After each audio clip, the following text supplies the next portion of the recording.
You're listening to the Talking Headways Podcast Network. This is Talking Headways, a weekly podcast about sustainable transportation and urban design. I'm Jeff Wood.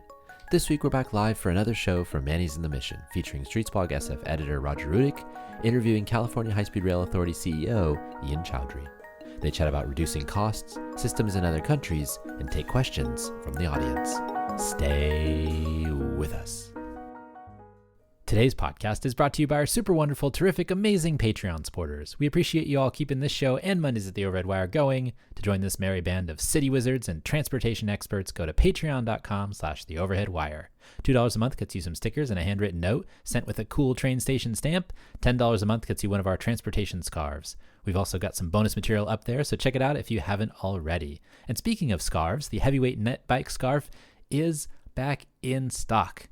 I'm also going to make a concerted effort to make some new designs, but if you want to get one of the Buster Bike scarves or the Lightweight Bike scarf now, visit theoverheadwire.com or support us on Patreon. And if you'd like to support the show in other ways, you can buy books at the bookshop site, bookshop.org/shop/theoverheadwire, or find our Cars Are Cholesterol merch at bit.ly/carsarecholesterol. For anything else, including the Town Planning and Practice audiobook, visit theoverheadwire.com and definitely sign up for the almost 20-year-old daily newsletter. Or you can just keep listening and enjoying the show. We appreciate that too.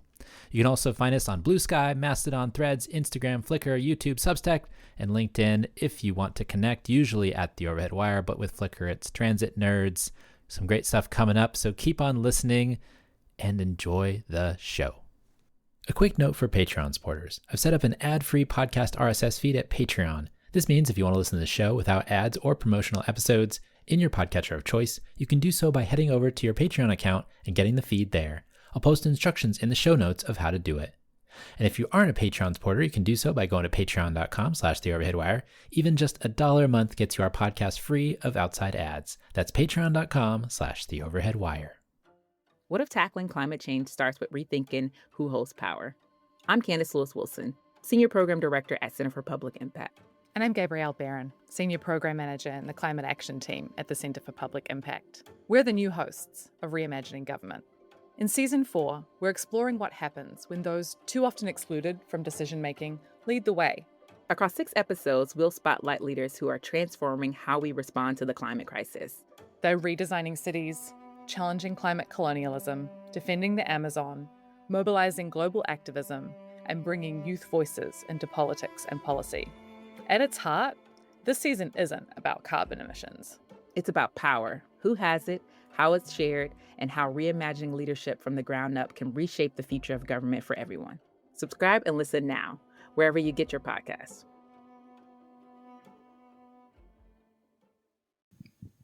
All right, so I said I was going to do a very brief intro because I'm assuming almost everybody here knows we know who Ian is now because Manny did it.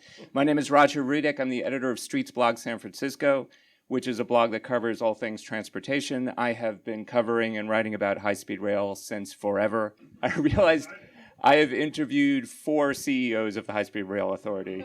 This is, which I think is all of them actually, back from Rolla Van Ark. Yeah, I think so. Yeah.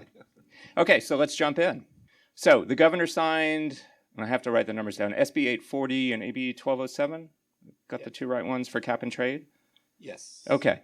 Given that, I think the first question that everybody would like to hear answered is if we don't get any more money from the feds, which seems like a possibility, and that's where we're at, what can we do with that money? Where are we going to be, let's see, in 10 years or 20 years?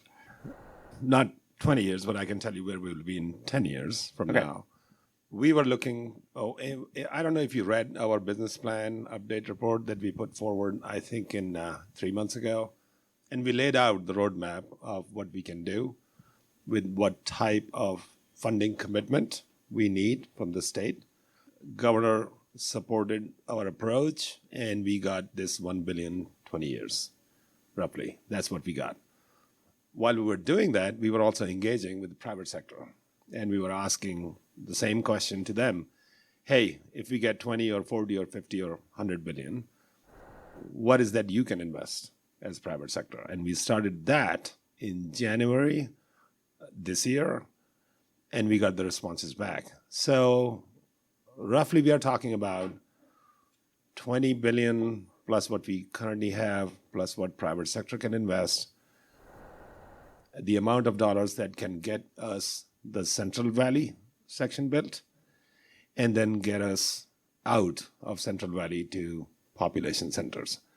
We are optimizing our costs for the infrastructure. We are looking at ways to get the train moving and get to the places where we want to get to as fast as we can. And so my view is that with the amount of money we got committed today, we need to revisit that next year as well. But we have enough to go build as fast as we can, starting so end of November this year. We are purchasing the rail that will be the high-speed tracks, and then June, July next year, we have contractor who will be laying tracks. So the big news is everything now is on track. So to take that a step further, when will one of us be able to take a delayed Amtrak or a drive to the Central Valley and actually be little kids and stand by the side of the tracks and actually see something go by at 200 miles an hour? We say 2032 is when you will have trains up and running. Now, we are looking at ways to improve regional systems where we can invest sooner. Like we electrified Caltrain, right? So now you have electrified Caltrain system running quietly through the neighborhoods and is a beautiful ride. And California High-Speed Rail invested in that, close to $1 billion in today's dollar. Then now we're looking at Southern California. What can we do there to improve Metrolink service that is in there? While we are busy doing construction in Central Valley and trying to get to Gilroy, San Jose, San Francisco, I used to live here, and I'll tell you this, that it's not about 1,000-mile worth of track getting built overnight in your garage, and then you take it with a bunch of helicopters and drop it there and say, all right, this is high speed, we are done. No, it takes time. It takes effort. It takes national commitment, which we don't have. So state commitment, which we do. So we are able to build it and run the trains 2032, 33 in the sections that we are currently constructing. I would like, which we said in our business plan that we released 2 months ago or 3 months ago, that if we are given all the jurisdictional authority, the powers to get the utilities out of the way, the right-of-way issues, the judges' issues, the zoning issues, then, and the funding, we can finance it and get it built by 2039, connecting San Jose and Palmdale to Metrolink and Merced Bakersfield. We just need somebody to say, with the people with the power of the purse saying yes to it so we can deliver. And someone from the audience talked about the national commitment, and I know you've worked on high-speed rail systems overseas. That is, if I understood you correctly when we were chatting, that's the fundamental difference between trying to build high-speed rail in the United States and in France or Korea or China, that we just don't have that commitment from the federal government. Has the state of California finally realized, we just can't deal with the feds anymore? We're going to have to do this on our own? I will leave that... that's outside of my world that I live in. I say how Japan did it, how UK, France, Italy, Spain, I lived in all those countries, I can tell you, it was national governments committing with no consideration about which party is running the national government. It's a public infrastructure project. You don't play with it by flip-flopping every 4 years. It's just not serious business. No one wants to commit to it. No contractor wants to work in an environment where they mobilize resources and thousands of labor and workers, and then came to find out, it's like, oh, well, we can do it for 3 years and then no funding. We're going to close the tap. That's just not the way to build. Look at the interstate highway grid. When was that initiative taken? In the 50s. And so now we are, what? Did we ever ask about? Have you read an article about what was the cost and budget? Do you read about high-speed rail had a budget when there was no plan, no engineering, no alignment. Oh yeah, we hear it every day. 38 billion and is now cost overrun. And I'm like, 38 of what? We didn't even know where it was going back then. So we somehow knew it's going to cost us 38, but we never had an understanding of where it's going to be built and how we're going to build it. And what laws need to change in order for us to become efficient. None of that was there. Now, interstate highway grid is close to what? 2 trillion, 1.8, 1.7 trillion, and no one talks about it. But we talk about it in this program every day. So we are the one that are loved the most. Well, Streetsblog talks about it. We talk about all the freeway widenings and all the ramp projects and everything else, and the billions of dollars we spend that never gets questioned. What is it, 37, the freeway that is going to be underwater in a few years, yes. but they're building it anyway, and the yes. governor signed that too. Anyway, because of the audience questions that Manny brought up, I thought maybe we should back up to something a little more basic. Can I see a show of hands? How many people in the audience have ridden high-speed rail in another country? Oh, wow. So most Great. people. Okay. So, I mean, maybe this is something we can both talk about, because I lived overseas as well. I used to use Eurostar around the same time you were working on it, actually. Yeah. And the question about, what's the advantage of taking a high-speed train over a short-haul flight or an intercity flight? I mean, what is it to your view? Like, why do we really want to build this? I mean, so I can talk about it all day, but I will tell you the example. I fly every week in between I'm sorry. Colorado, so you can see where I'm going. Sacramento, Colorado. I live in Folsom. I have a house in Colorado, and I will tell you this. There are so many times that I'm sitting at the airport, and my travel time shows me it's a 1 hour, 55 minutes flight. And then when I get from my office door to my house in Denver, I'm 9 hours into it. Yeah. Sometimes 7 hours into it. And I never file a lawsuit every time that happens. But God, like if we say high-speed rail, if it is delayed by 2 minutes, you are in violation of this law or that law. Let's get real. How we are traveling today. And we never complain. Now think about if you walk in, and anyone who have traveled in Italy, France, or Germany, or UK on high speed, you walk in to the platform while you're buying your ticket. And then you find your train number and then your seat number while you are looking for which platform you have to go to. And 3 minutes later, you're in the train. Yeah. And then you sit there, you open your laptop, and you're like, all right, I'm going to do my work, and it's going to be very fast, 350 kilometer per hour train.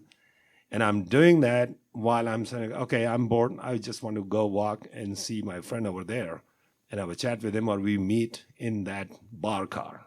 Now, compare that with your 7-hour experience from here to Denver and tied into the seat and then yelled at if you try to move because the sign is on, because that's the way we travel.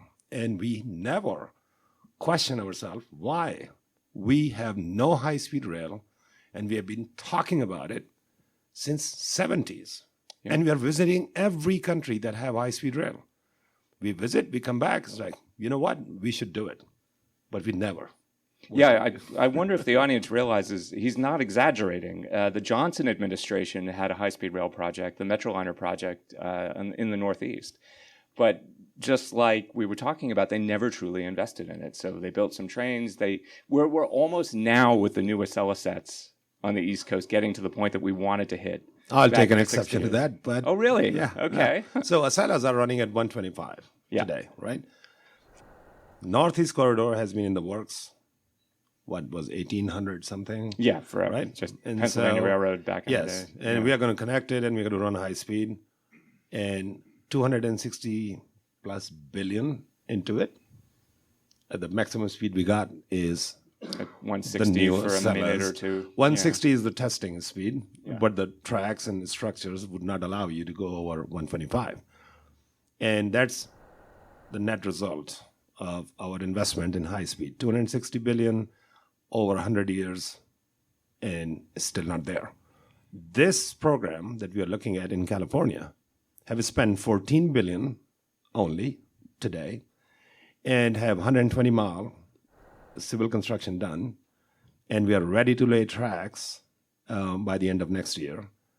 And then we are able to say, hey, if we spend another 30, 40 billion, we can connect to Gilroy. Why Gilroy? Of course, is because Caltrain is already there, and we electrified that. So look at the proportions of the investments we did on other places compared to what we are doing here. And I really appreciate the governor, our local legislature here, federal, park it aside for now, and then look at it and say, with that amount of money, we're going to be connecting Central Valley, where there are 8-point-some million people living, to Bay Area, to Silicon Valley, where I used to live, and then further down the road to LA, with a very little investment compared to our defense budget. Now, and I can talk about like a lot of other things we spend money on. Yeah, and actually, having grown up in the Northeast, despite the fact that infrastructure is over 100 years old, the Northeast Corridor is absolutely vital to the economy of the Northeast. If the Northeast Corridor shuts down, basically the economy shuts down on the East Coast. And I feel like your project, more than high-speed rail, is sort of an economic engine for California, that you're connecting all the cities and giving us sort of a West Coast Northeast Corridor. And to that point, you had mentioned actually that you're talking about running freight at night on it as well. You said that you use the Eurostar? Yeah. So it's a private consortium that is running that today, Eurostar.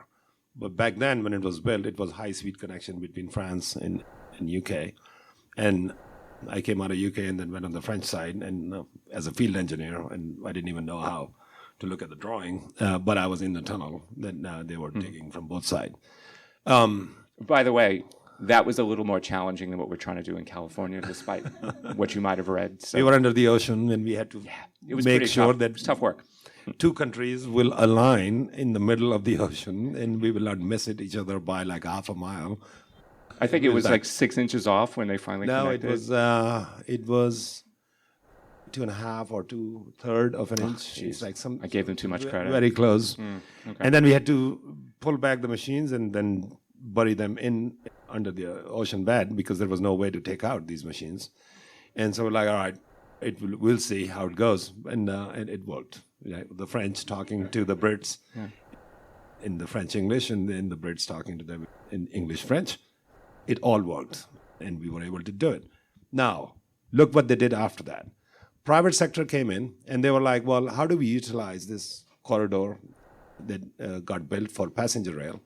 So in the day, they're running passengers between two countries, and the economies are there of both countries that are very strong. They're like, okay, what else can we do with this system? So during the night, they're moving everything they can, from Amazon delivery services to cars that they are selling, the Rovers to France and the Peugeots to UK.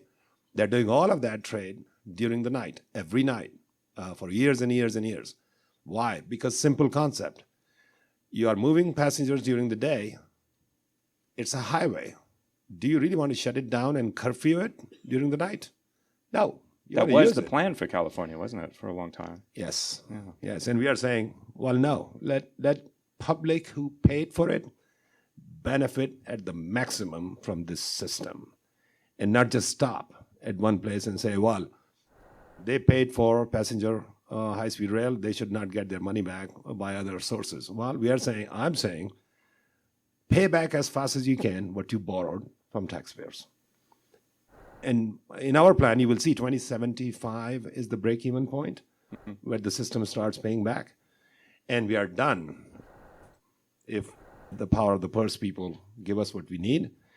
2075 or 76 is the time when every penny people paid gets paid back from the system. After that, you're just generating revenue. It's just gravy after that. Then after you're giving back into the general fund for other improvements.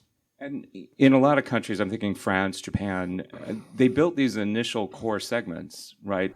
Their spine, think of, for us, it would be LA to San Francisco. But they made so much money off of them and off of the adjacent real estate that they were able to expand the systems even further. So you could see, we're already looking at connecting to Vegas, but you could see maybe you'd get high-speed rail to Denver or I don't know where else, but Phoenix, Arizona. Phoenix, Arizona is an obvious one. Yeah, Yeah. and From there you go to Washington Tucson. State. From there you go to Cascadia Washington. high-speed rail they're talking about in Washington, connecting to Vancouver in Canada.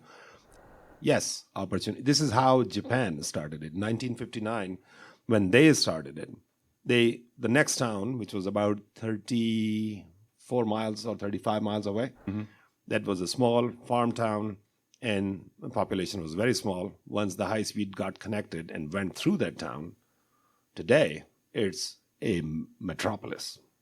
Just transformative stuff that happened because people were able to live in that town and work in Tokyo. Yeah. It just made their life like very affordable. And Yeah. so, yeah, that's the part that you're talking about. This is not just a train corridor, but I call it like it's a corridor of opportunities. And train is one thing, but there are other things that will happen through it, like it happened in Italy, Japan, France, Taiwan, Hong Kong. So yeah, same thing. And those are all countries where they, where they abandoned the short haul flights along the routes because they just weren't needed anymore. Well, anyone goes to UK, there's Ryanair. You can always take. But isn't it funny? That's now the second class. It's like the bus with wings. And if you travel in style, you take the train. So if you travel in style in Europe, you're 100% right. It is that you choose high-speed train. But if you want to really, really are on budget and very tight and don't care about anything else, then you take Ryanair. Yeah, that's how it works. Yeah. Along the lines of sort of getting it started, I lived in the UK about the same time you did, from the sounds of it.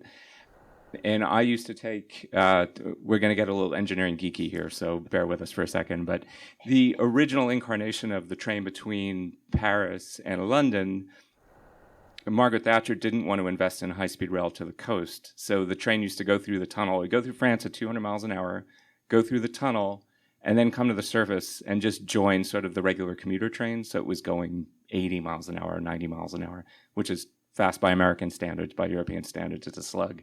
Yeah. But I have such clear memories of being on it and coming up from the darkness of the tunnel, and the train would slow down, and it felt like you could get out and walk at that point in the UK. And I would just listen to the Brits grumble about how embarrassing it was. Oh, I can't believe this is the kind of tracks that we build here. Like, what the hell is wrong with our country? Why are the French showing us up like this? And just the political momentum built. So that, building the high-speed one link, it was almost a gimme at that point. And I wonder, in the United States, once people were exposed to it, where they're not, why are we spending billions of dollars building more Amtrak? When they actually see what we're talking about and experience it, is that going to sort of open the floodgates of support? I think it will. I believe in it because I actually ride those systems in Europe for many, many years. I drove from Denver 4 weeks ago or 5 weeks ago to Folsom.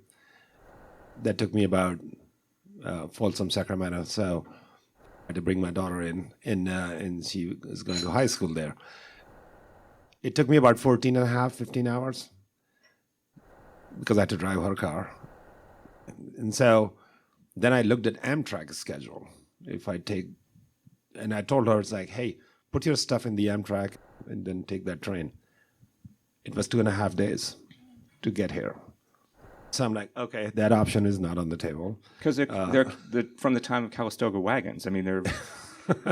This stuff, these tracks, people think we're exaggerating when we say that a lot of this was dug by hand and dynamite. And it's the time of mistreated Chinese laborers climbing on the sides of hills and getting killed, blowing up mountains. Like, true. All of that is that's still the right-of-ways that we're using. Yeah, we are. And it's spikes and ties of timberwood that these trains are running on.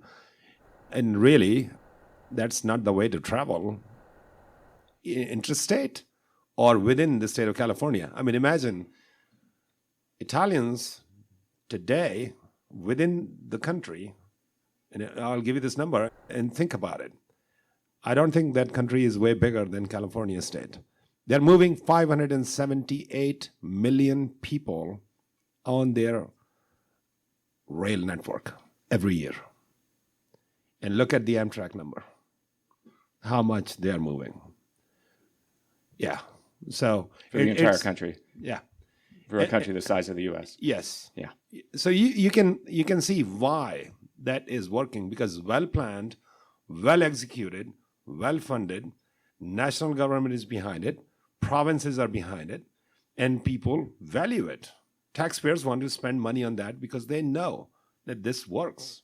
So it's a matter of for us making a decision.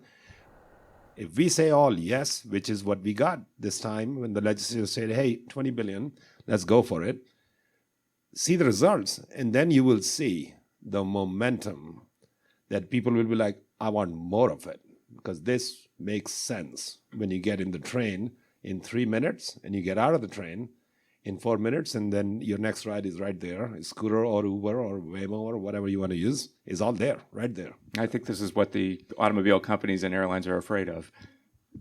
Yeah. Look, someone was saying earlier that we never had federal program for rail. And that is so true. When decision was made, we will do highway grid, it was about transforming the American economy. It was not about like, well, highway is what I like. No, it was about we need to connect all these states. Since then, we never took another initiative that, we need to connect high-speed systems in interconnecting all our states. We never did that. We keep talking about it. I mean, you see a lot of maps that come out from different associations and organizations, but it takes more than mapping. So we are going to show rest of the country that here is how you actually do it. That's what I'm doing. I'm like, okay, let's build one. Run the trains, let the people decide if they want to build more of it, and then other states can learn. Our program is impacting more than 27 other states simply by construction, engineering. For materials? Materials, labor, commodities, and then more when we will build. Trains will be manufactured somewhere else, not in California. Steel will be produced in 5 different states. Aluminum, copper, cables, concrete, aggregates, they're all coming from more than 27 different states. Yes, we can say California is going crazy. They want to do this crazy stuff. Everybody else is benefiting. Red or blue states, it doesn't really matter. All right, I'm going to stay in the engineering geekdom a little bit. You, I believe, were looking at swapping out or changing the gradients that you're going to build the tracks on so that you can do a little bit less tunneling and save some money that way and hopefully deliver it faster. Can you talk about that a little bit? Sure. In as lay terms as possible? Yes. I mean, when I came on board, it's like we looked at 6 or 7 different areas of improvements, and one of that was engineering of how we are building it, comparable to the European system, Japanese system, and came to realize that as engineers, all the folks that were in the team, being very conservative, they were looking at, well, let's build it to a grade that is not that steep, and so we're going to do it as flat as we can. Well, that's fun if you're in the desert, but if you are going through the Hachapis and Pacheco Pass, it is very quickly you have to realize, I cannot stay flat. I have to go through these mountains. And what's the maximum grade I can use when the train's electrified, can run through it at a very high speed? We can go up to 3.5%, not 1.5. And so when that decision was made to make it a little higher, because Europe is doing it, Japan has been doing it, tried it, tested it, working, let's not reinvent, do that. That eliminated about 60, 65, 70% of the tunnels that we had to do. And that's billions of dollars. And is that just an advantage of time has passed and we have a better fix on what the trains are capable of? Or did we know that all along and just California engineers are just, I don't know, too conservative, is I think what you say. But sounds like a nice way to put it. I don't blame anyone. I just say it's like, which other high-speed rail we are referring to? None. We have nothing else, right, in the country. So these were not intentional mistakes.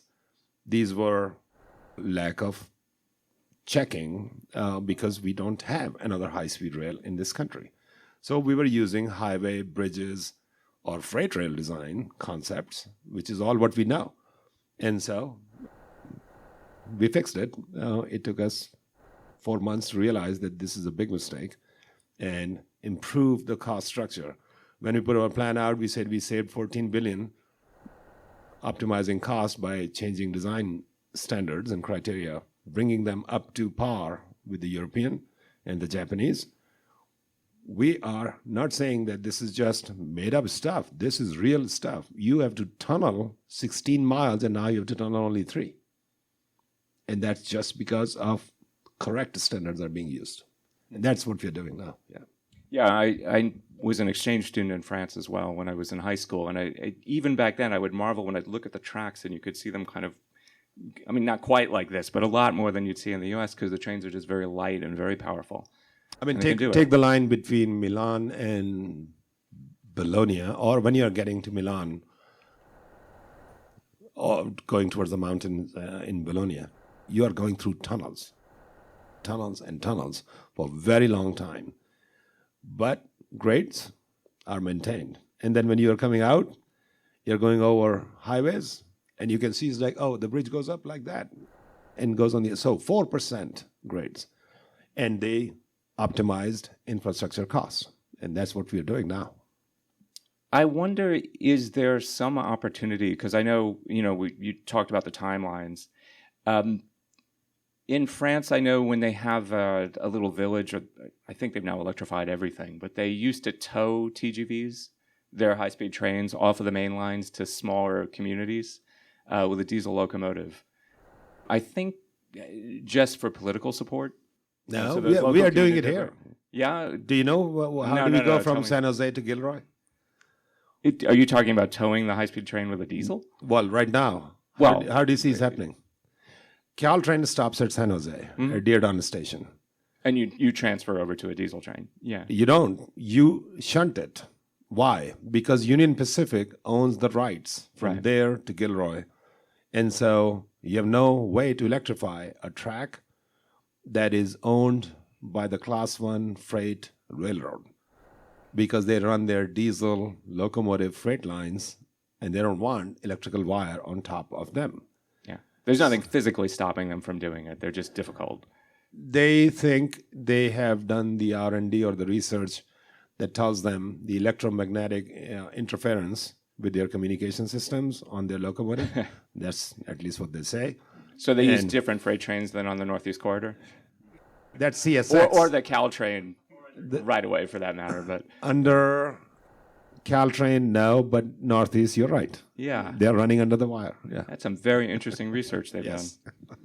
Only for California with love. Yeah, because we're just different.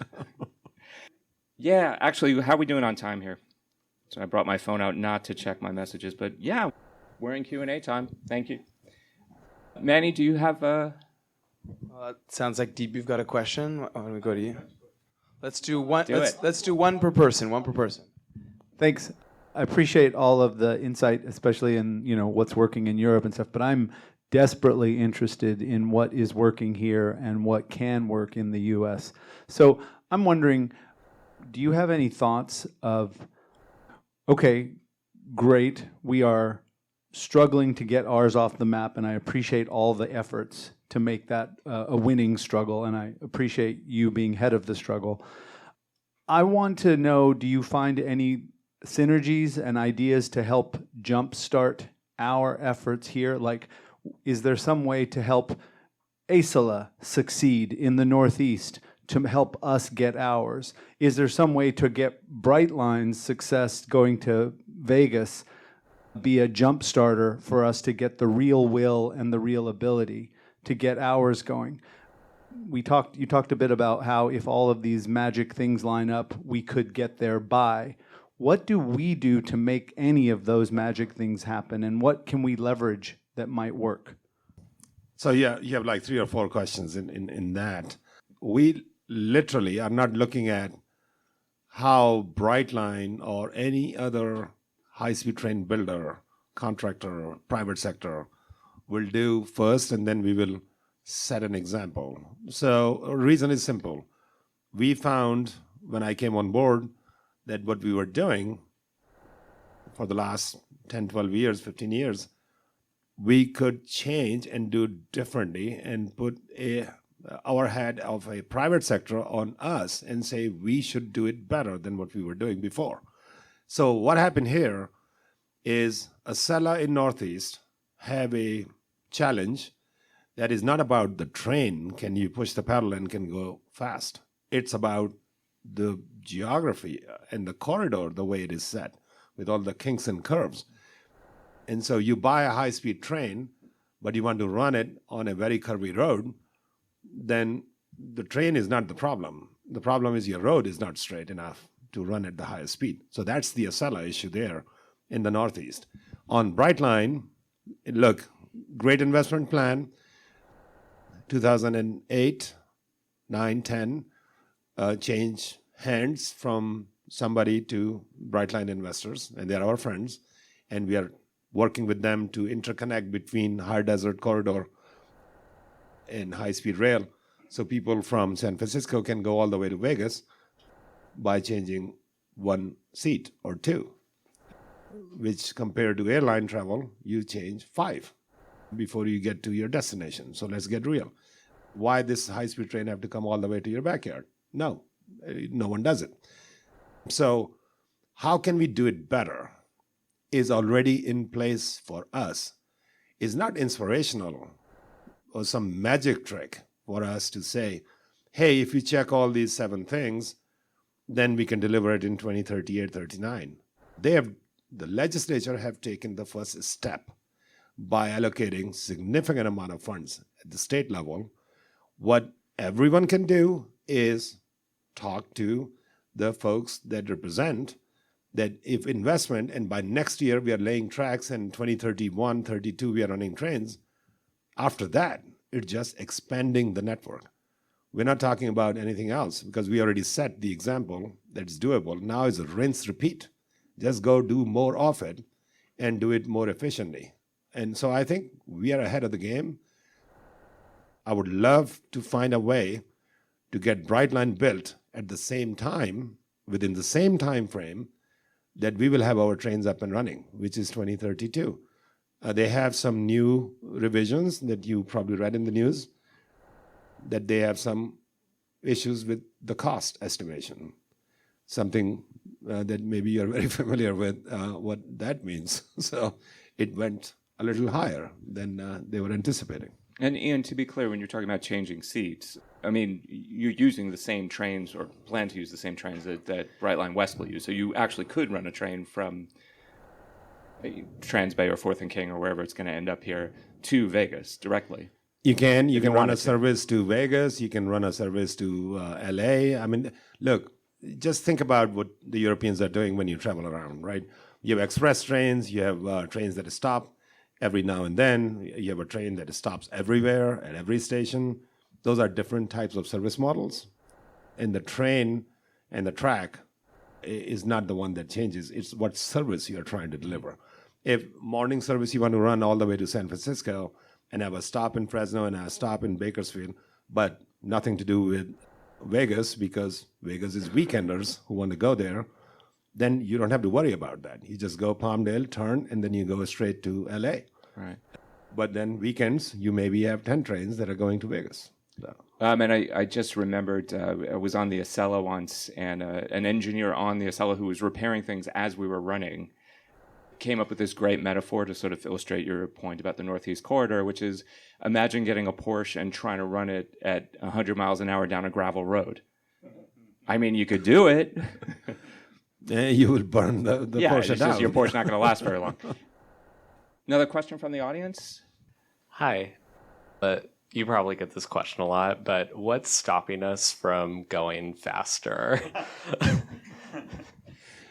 It's a very, very, very good question. Actually, is a question that is the most important thing. Why you don't want to go more than X mile per hour? Because it is. That wasn't the question. Getting it completed before 2032. It's laws of physics then at that point, right? So how fast you can dig, how fast you can build, how fast you can find the labor to do it. So all the things we do about schedule of construction is tied into resources, materials, procurement, contracting, and then getting teams on board when they will go and design or finalize the design that you gave them, and then they start construction. And then after that is really laws of physics, how fast you can build. So if you put 10,000 people to build one station, then you will take 10,000 years to build it because they are all going to be tripping over each other.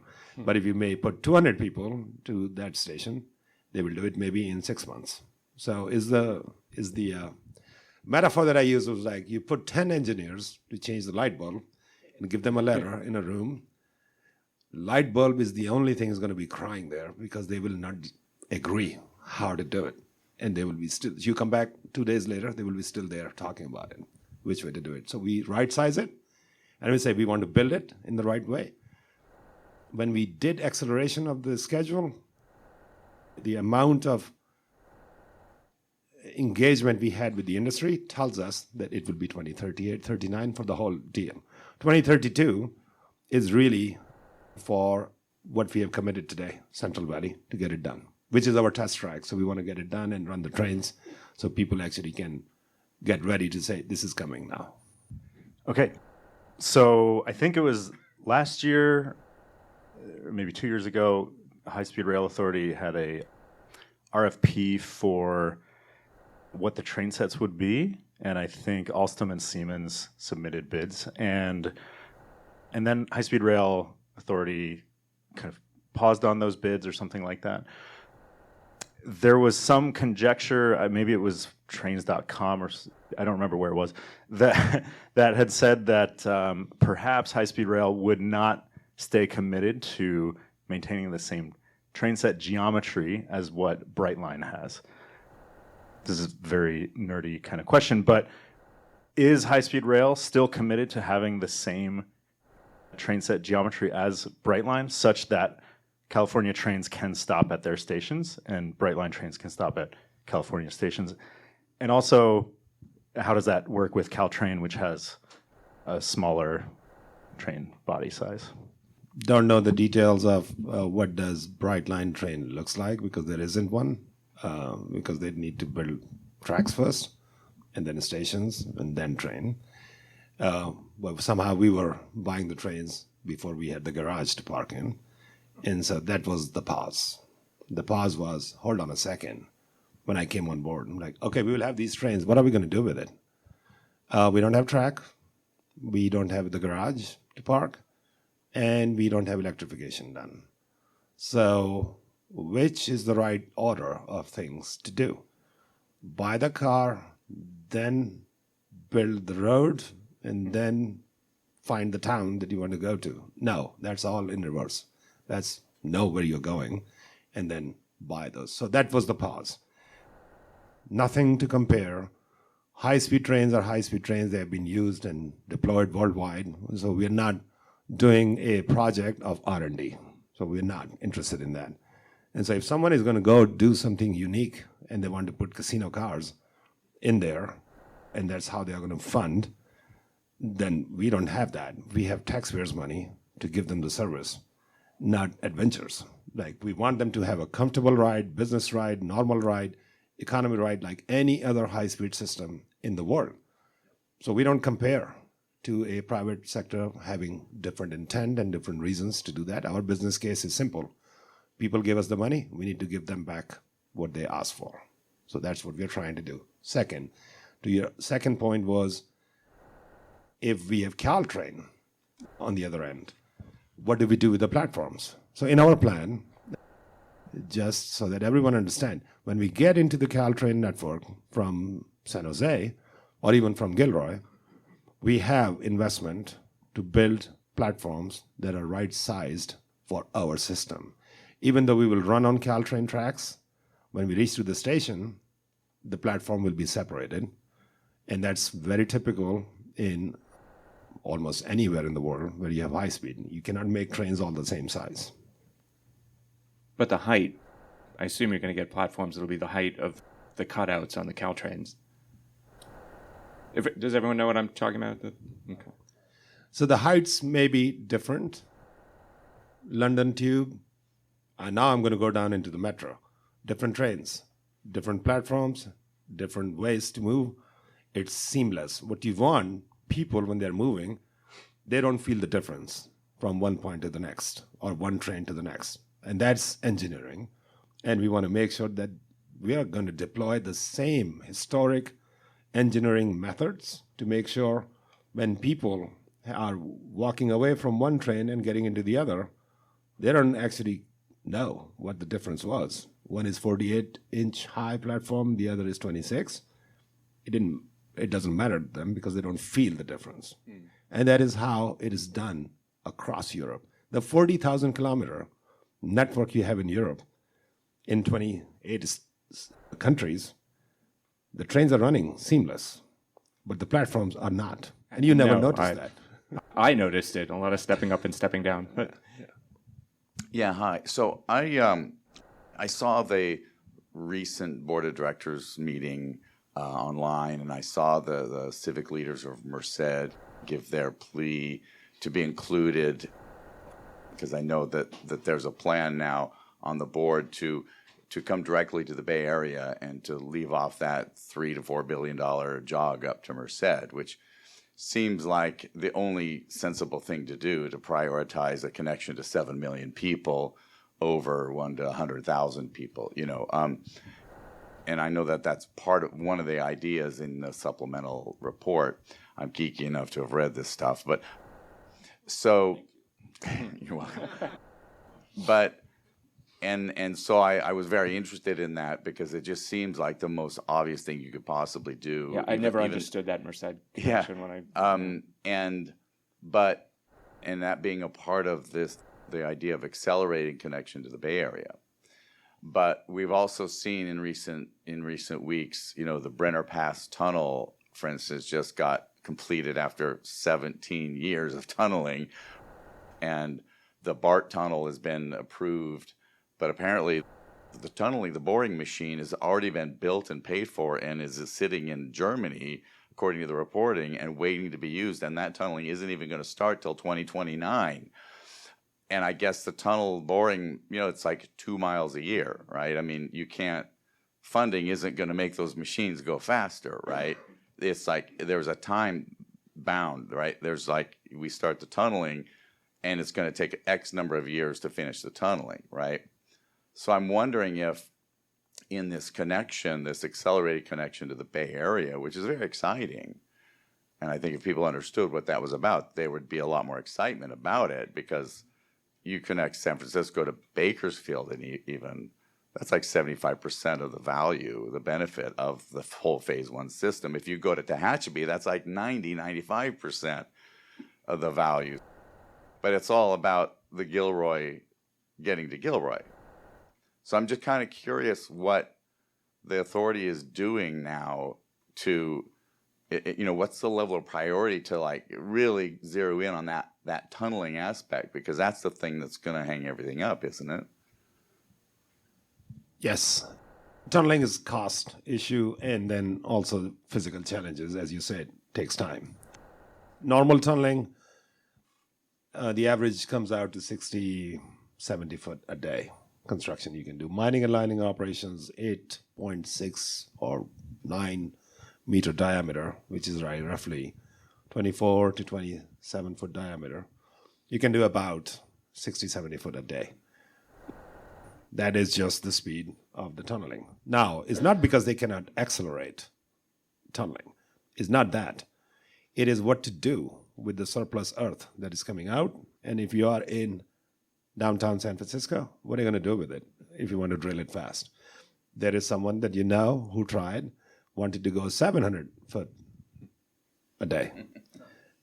How's that working out? We get a Tesla an hour through right? there or whatever? So that didn't work out. And so why?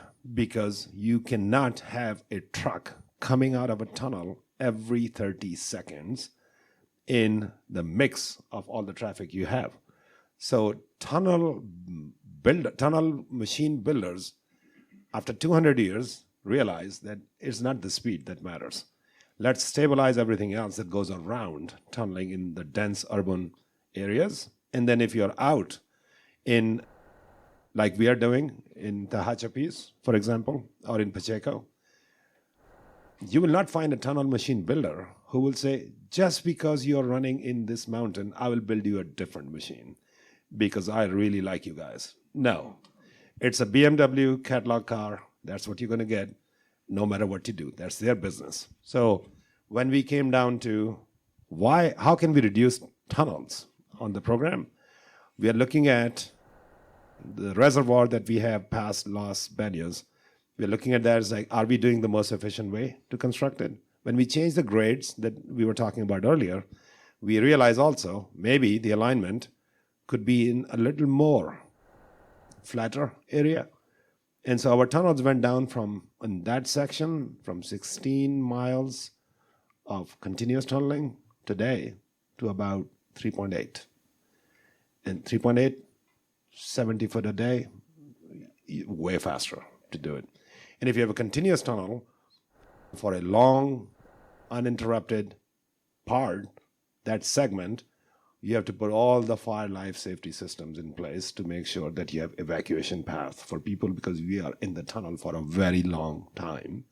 When if it is a tunnel that goes only 1.5 miles and your train is running at 220 miles per hour, you can do the math how fast you are out of that, and then you get into the next one and the next one, and they're short.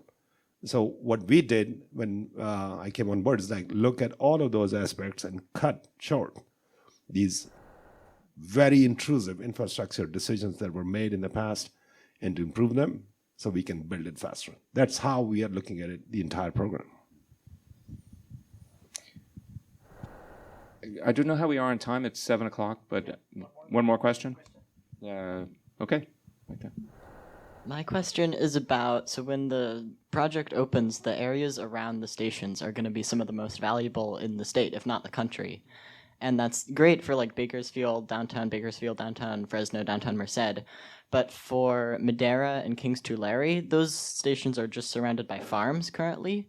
So when high-speed rail opens, are those farms just going to be, like, are those farm owners going to get like billions of dollars and effectively taxpayer subsidy from the train going to their station, or what will be done to capture the value that the train creates? Because getting more tax revenue is pretty difficult because of Prop 13 from a property tax. That's a very, very interesting question. I think you and I were talking about earlier. Like, what is the benefit to having intermediate stops of a train system that is not finding passengers in that town? So it's all about the ridership, right? It's all making sense out of, is it commercially viable operation that you stop and decelerate and accelerate and move these trains when you have riders in the train and there is no ridership in those areas. So that's not the best use of passenger train high-speed system. What you may want to think, well, what we were talking about earlier, is what King Tulare or those towns can benefit from it. Maybe is not the high-speed passenger service. It is maybe what happens during the night in the non-revenue hours when they can move their produce with cars that are not the train that cost you a lot of money to run, but a cargo car that you can put your produce and you can send it all the way to LA or another internal dry port, which is what the Eurostar is doing. Yeah, I actually interviewed a tomato farmer in Hanford many years ago, and he was telling me how a good percentage of his tomatoes would be destroyed shipping them by truck just because of the ride quality, and how much he was hoping that there would be a refrigerator car or a produce car on the train eventually. Can you comment on what's coming up for Bakersfield? Thinking in particular about that last little bit to get the right-of-way into downtown Bakersfield. And I mean, the other end is interesting too, but I think that's what really makes the first operating segment really valuable. So do we have more construction coming shortly that will get that done by 2032? And have you seen the video with the song? I've seen a lot of videos. This project is so favorite that I see a lot of things. And Bakersfield, Central Valley, Fresno connection to some portion of Merced, and getting either south or north. Yes, the answer to that, all of it is yes. Now, the point for Bakersfield, would you see construction going towards that before 2032? Of course, yes. We are going to put that 2020, early 27. We are procuring civil contracts to get to Bakersfield. So you will see all the activity that you saw in Central Valley that was happening between Fresno and the next town and the next town, all the way to Madera on the north, that will now continue into Bakersfield. I guess that is it. And thanks for joining us. The Talking Headways podcast is a project of the Overhead Wire and appears first at Streetsblog USA. Thanks to our generous Patreon supporters who support this show and Mondays at the Overhead Wire. You can support the show as always by going to patreon.com/theoverheadwire. Sign up for our almost 20-year-old newsletter as well by visiting theoverheadwire.com, or check out the show notes for merch or other opportunities to connect. Follow along using your podcatcher of choice, but if you can't find it there, you can always find it at its original home at usa.streetsblog.org. We'll see you next time at Talking Headways. Hey everybody, thanks for listening this far past the credits. If you're here, I just want to say thank you to all of our generous Patreon supporters, especially those in our $10 Dallas tier and above. I just want to share their names, first names only, of course, but I figured this is long overdue that I let folks know that their support is much appreciative. Obviously, all the tiers are very appreciative, but this group has gone above and beyond over the years, and I really appreciate that. Andrew, Ben, Derek, Gabrielle, Glenn, Greg, James, Jeremy, Jim, Joseph, Catherine, Mao, Marcus, Matthew, Mike, Nicholas, Oliver, Steve, Abraham, Abby, Ed, and Matthew. We really appreciate you, and just can't say enough about how much the support from you all and everybody else on Patreon has really helped us out. So I just wanted to say a quick thank you to everybody, and yeah, so we'll see you next time.